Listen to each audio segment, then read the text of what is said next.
Welcome back to another episode of Rock Boys Football. Dill, adapt or die. We've heard this term in life, in business, in sports. I think it's especially pertinent when you're talking about head coaches at the college football level. This is by far my biggest frustration with Lincoln Riley in 2024 coaching this USC team where Dill, you look at the past teams that Lincoln Riley has coached, whether it's with Caleb Williams at USC, whether it's going back to his time at Oklahoma, he's always had one of the best quarterbacks in the country. He's always had elite pass catchers on the outside. And so for his offenses to be very pass heavy, it's kind of understandable because he's always coached to the strengths of those offenses. In 2024, it's a little bit different. And we're in the month of November, and it still seems to me that Lincoln Riley just has no clue what his personnel does best on the offensive side of the football. This kind of reminds me of what Jimbo Fisher failed with at Texas A&M, where Jimbo Fisher had a certain offense that he ran with Jameis Winston at Florida State and had a ton of success. And then he just never changed that offense when he got to Texas A&M, never coached around his talent. That was why Jimbo Fisher continued to fall short at Texas A&M. The biggest concern I have for the USC right now is it seems like Lincoln Riley is doing the same exact thing with USC. Want to get in a little bit more to this adapt or die conversation with Lincoln Riley and dive into a little bit more why I feel like Lincoln Riley's falling short. I also want to have a quarterback conversation because I think that Dill, at a certain point, it needs to get discussed. Miller Moss looked like one of the best quarterbacks in the Big Ten week one against LSU. You fast forward to early November, he looks like he's regressed as the quarterback. And you start looking at, all right, what's our quarterback going to be in 2025? I think a lot of USC fans say, hey, we love Miller Moss, but at the end of the day, it doesn't seem like he's going to be the guy in 2025. It's time for USC to see what they have in this quarterback room before the offseason hits. Want to get into a couple more conversations of some of the big takeaways that we had from this football game. Now, before we do, and as always, number one to the USC fans, one, the boys can't thank you guys enough for all the support y'all have shown. It's been a program we love talking about, and whether we're talking positive, whether we're talking negative, y'all continue to show a ton of support, ton of love. We can't thank y'all enough. If you guys do enjoy the content, consider subscribing to the channel. Much more importantly, just let it fly in the comment section. Air out the frustrations because I look at this team and I'm even getting frustrated. I purposely waited till Sunday morning to talk about this, so I didn't just get up there and rant late Saturday night. So let it fly in the comment section. Dill, without further ado, let's get into this. And let's start with, like, you look at this USC team. You look at specifically the playmakers on this USC offense and what this offensive line does best. What does this offensive line do best? They run block, and they run block their absolute tails off. Who's your best player on this offense? It's probably running back Woody Marks. Quentin Joyner should be getting more touches. The biggest frustration with this USC team, and yeah, you can be frustrated with every single one of your losses coming in games that you've been winning in the second half with. Yeah, that's really frustrating. My biggest frustration, and I think the overall biggest concern about the future of this USC team is I look at Lincoln Riley and say, if you don't have a top 3 quarterback in the country, are you able to consistently win football games? Because if that's not the case, you can't be the head coach at USC. Yeah, we know Lincoln Riley is going to get the quarterback right more times than not. But if you're dependent on having a Caleb Williams back there every single year in order to win football games, that's going to be a problem. Dill, coming out of this USC-Washington game, biggest concerns for this USC team moving forward? And it's what you kind of said. I mean, you've seen the stubbornness before from Lincoln Riley. It's not like people weren't calling for Alex Grinch's job going back to his Oklahoma days, and he sticks with them. He brings him to USC, and then he burns up that 2023 season, which was like probably one of the more disappointing things I think any fan base would have had to deal with, was looking at like, okay, you knew that offense was going to be elite. You had the best player in college football, arguably, that we've seen in a long time, and you have a defense that's just wildly inept, and you knew it was going to be inept because you knew Alex Grinch, it didn't matter what he had around him, he wasn't going to coach good defense. So the fact that he was stubborn with that, and he's obviously being stubborn Look, in terms of how he's running this team now. the 100%, that's a great example of Lincoln Riley just not adapting quick enough. Like, it was clear, the writing was on the wall. Every single college football fan that was sitting on their couch knew Alex Grinch wasn't the guy for the job. Lincoln Riley doesn't make a change. And then you fast forward to 2024. And again, when the most important thing, not only as a play caller, but as a head coach in general, as a football coach, the most important thing you can do is coach around your talent. You look at the talent that you have on a team, and it's going to change every single year. And you're modifying what your offense or what your defense is going to look like, and you're kind of coaching to that talent. And again, you go back to 2022 or 2023 or his times at Oklahoma. Look, nobody's going to get on the table there and say we need to run the football more when you have some of the best quarterback play that we've seen in all of college football. This year in 2024, look, Miller Moss is solid, but he ain't one of the best quarterbacks in all of college football.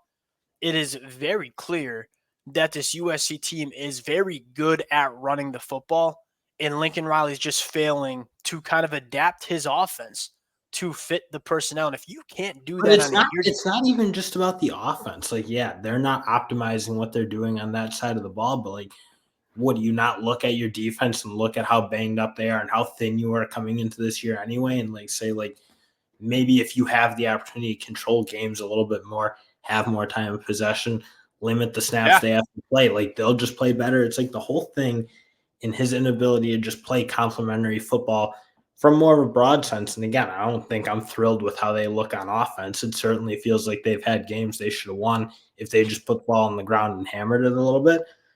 But it's all just like it's bigger than that, I think. Again, you look, I think he could have a better defense if he'd run the ball. I think their team would be better. I think they'd have a lot more wins. It's well, really, I really think this the second thing, and you're right. Like you talk about second half leads and why USC can't hang on to them.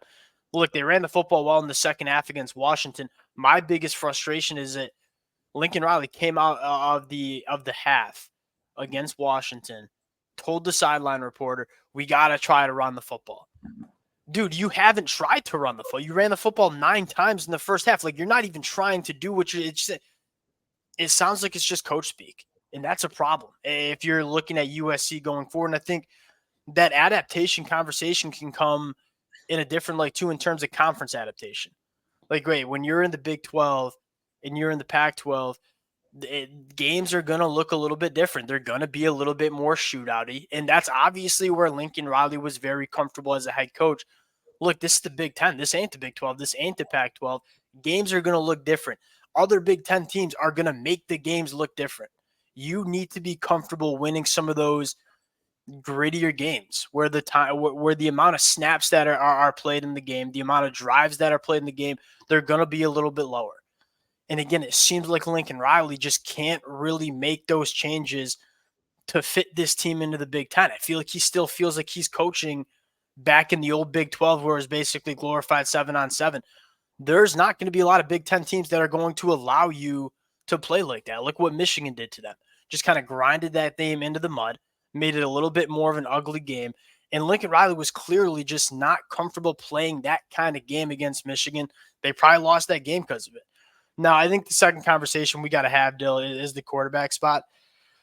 The USC fans who've been rocking with the fellas for a while know I was a pretty large defender of Miller Moss for quite a long time. It's you can't really defend him that much anymore. You know what I mean? And there's a couple of different reasons you kind of want to see a quarterback change. One, and I think the biggest concern, Miller Moss seems to be regressing as a quarterback. Like you go back to week 1 against LSU, to me that was one of the best quarterbacks that you saw in all of the Big Ten. And then you fast forward to early November, and it seems like this kid's confidence is just zapped. And they were on the broadcast talking about the offensive line and the problems that they were having in pass protection. Look, I don't think the pass protection was perfect. Lord knows Mason Murphy is struggling at right tackle a little bit. It wasn't bad. Like it's the pass protection for USC has been pretty damn good the last couple of weeks. And I went back to PFF to kind of check if I was just like seeing things and not seeing the game the right way.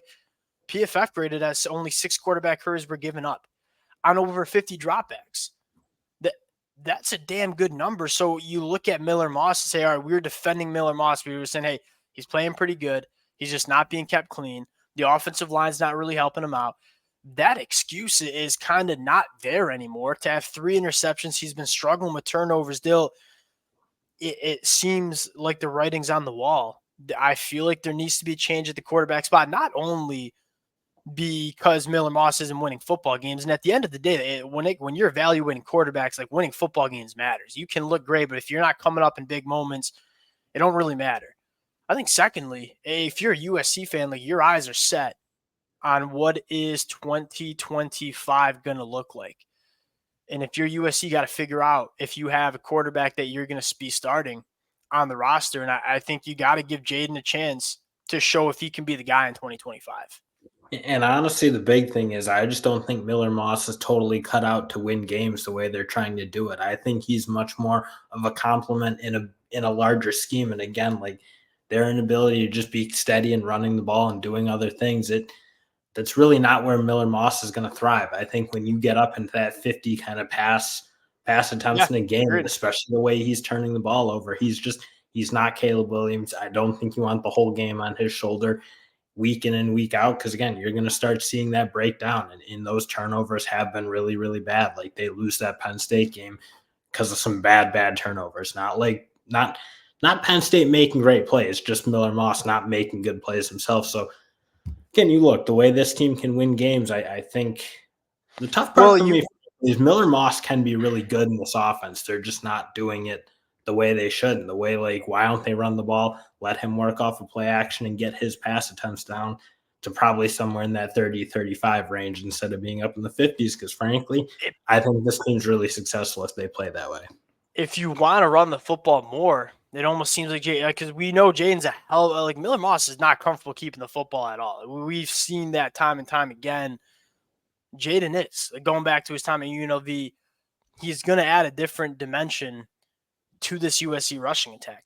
Now, I get the argument where Jaden's coming from a UNLV offense that is, it's really different. And I think that's why that go-go offense that Brennan Marion runs at UNLV, like it's different. There's going to be some growing pains. Even if Jaden's not quite ready to take over this USC offense, I feel like you just got to throw him into the fire and see what you have, because good quarterbacks, they're going to sink or swim. And if you give him the next couple of starts to close out 2024, you're going to get an answer if Jaden's going to be your guy in 2025. And having this answer is critical. Like whether he's the guy, whether he's not the guy, that is very important in terms of the conversation we're having in the offseason. Where, hey, Jaden flashes, you bring in Julian Lewis, you have Jaden, Juju Lewis kind of battling it out, and you feel pretty comfortable about what the quarterback position is going to be in 2025.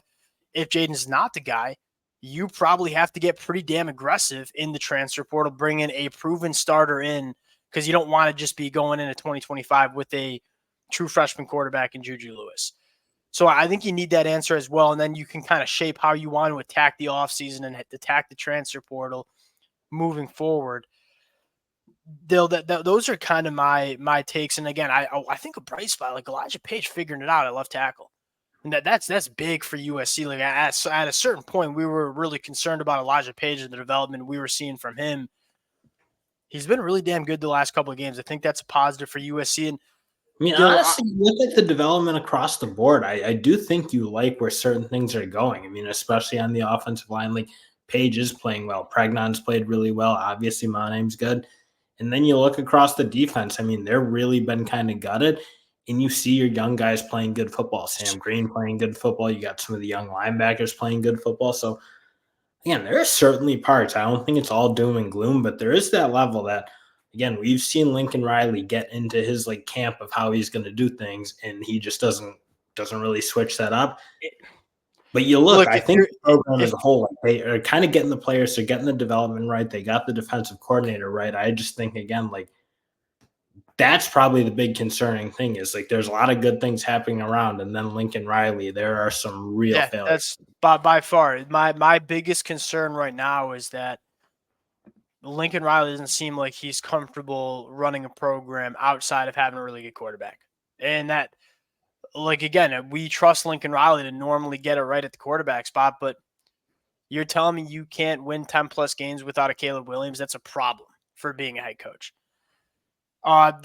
Circling back on the offensive line, like the jury's still out. I'm not on board with Josh Henson. Like I like what I've seen from Elijah Page. Jonah was kind of a ready-made prospect. Emmanuel Pregnon coming from Wyoming is kind of ready-made. I still like, who are the guys that Henson's recruited and developed that are playing really good football outside of Elijah Page? That's kind of my question. Lonnie Noah's getting better, but it's still not good enough yet. Now, Dill, moving to the defense, I'll give you my quick takes. Look, they played well enough for USC to win this football game, and it's not even close. I completely agree with you. They crushed the defensive coaching staff. This defense should be really bad right now. Like, you are down your probably three best players, right? Eric Gentry, by far your best player, All-American linebacker. Kamari Ramsey, All-American / probably all-conference safety. Anthony Lucas was playing really good football before he got hurt. You're decimated with injuries, and you allowed only 26 points, less than 400 yards of total offense. I guess one of the things I want to see more is two conversations. One, Sam Green blossoming. You're totally right. Want to see more of some of the young cats, like Desmond Stevens, only played 9 snaps. Want to see a little bit more of him. Want to see a little bit more of Gita Abasiri, who I think can be an absolute dude for USC in 2025. And then the last conversation, Dill, is Gavin Mayer. Is this the kid USC should be going after in the train? Like, Gavin Mayer is not going to be an All-American interior defensive lineman. This dude's playing his tail off. And if you're USC, yeah, you want to get some game records. You want to get some Derek Harmons in the transfer portal. My argument would be, all right, go get 1 or 2 game records, but also like fill this defensive lineup with Gavin Mayer kind of guys. 51 total snaps in this football game, played really well in like a full body cast. I mean, he's got a club on his arm. He's got both elbows braced up. I know he's dealing with a knee injury. He said in the press conference this week, he's like, I just do everything I can to be ready to play on Saturday.